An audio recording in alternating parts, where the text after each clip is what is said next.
رب اشرح لی صدری ویسر لی امری واحلل عقدۃ من لسانی یفقہوا قولی۔ السلام علیکم ورحمۃ اللہ وبرکاتہ۔ چھوٹی سی بات کے ساتھ میں ہوں میمونہ حسن۔ امید کرتی ہوں کہ آپ سب خیریت سے ہوں گے۔ تو چلیے آج بات کرتے ہیں کہ نماز ہمیں بوجھ کیوں لگتی ہے۔ کیونکہ ہم نماز کا مقصد نہیں جانتے، اس لیے نماز ہمیں بوجھ لگتی ہے۔ تو سب سے پہلے یہ بات ذہن نشین کر لیں کہ نماز صرف ایک ڈیوٹی نہیں ہے، بلکہ نماز ایک اپرچونٹی ہے اللہ سے بات کرنے کی۔ اگر ہم نماز کا مطلب سمجھیں گے تو ہمیں پتہ چلے گا کہ سورہ الفاتحہ سے لے کر آخری سلام تک نماز اپنے آپ میں ہی ساری کی ساری دعا ہے، آپ کے اور اللہ کے درمیان ہمیشہ رہنے والی دعا۔ اللہ تعالیٰ اپنی عبادتوں کے معاملے میں انسان پر بوجھ نہیں ڈالتا۔ جہاں تک اس کی عبادتوں کی بات ہے، وہاں تک اس نے ہم پر صرف وہی کچھ فرض کیا ہے جو ہم آسانی سے کر سکیں اور جس میں ہمارے لیے بھلائی بھی ہو۔ اللہ نے یہ عبادتیں اپنے لیے نہیں بنائیں، اللہ نے یہ عبادتیں ہمارے لیے بنائی ہیں، کیونکہ دنیا میں انہی عبادتوں کے ذریعے ہم نے سروائیو کرنا ہے، اور روز محشر بھی ان عبادتوں نے ہی ہماری نجات کا ذریعہ بننا ہے۔ ذرا سوچیں کہ اگر اللہ ہمیں انسانوں کے رحم و کرم پر چھوڑ دیتا اور ہمارے پاس نماز جیسی پناہ گاہ نہ ہوتی تو ہمارا کیا حال ہوتا؟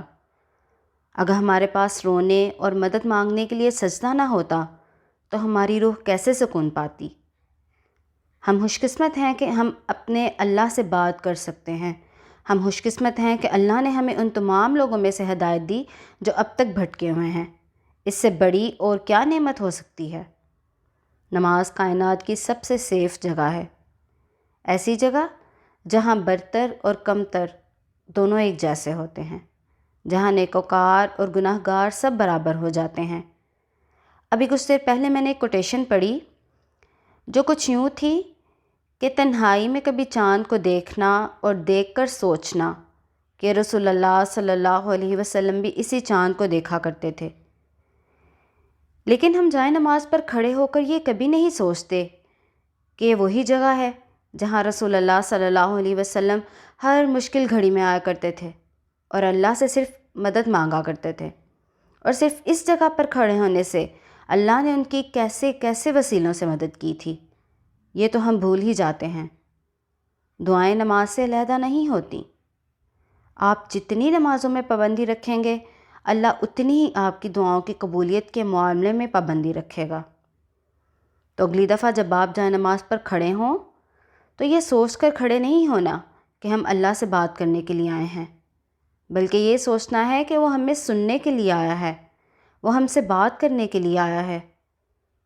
ہمارے لیے یہ بڑے اعزاز کی بات ہے کہ وہ ذات جس سے بات کرنے کے لیے بڑے بڑے عبادت گزار ترستے ہیں، وہ ہم سے خود بات کرنے کے لیے آیا ہے۔ آپ اگر ایسا سوچیں گے تو آپ کو نماز کبھی بھی بھاری نہیں لگے گی، بلکہ نماز آپ کے لیے آسان کر دی جائے گی۔ بس ایک دفعہ کوشش کرنی پڑتی ہے پاؤں کو جائے نماز پر کھڑا کرنے کی، پھر اگلی دفعہ آپ کو آپ کا دل جائے نماز پر لا کھڑا کرتا ہے۔ تو اللہ تعالیٰ سے دعا ہے کہ اللہ تعالیٰ ہم سب کو نماز کا پابند بنائے اور ہمارے دلوں میں نماز کی محبت پیدا فرما دے۔ آمین۔ السلام علیکم ورحمۃ اللہ وبرکاتہ۔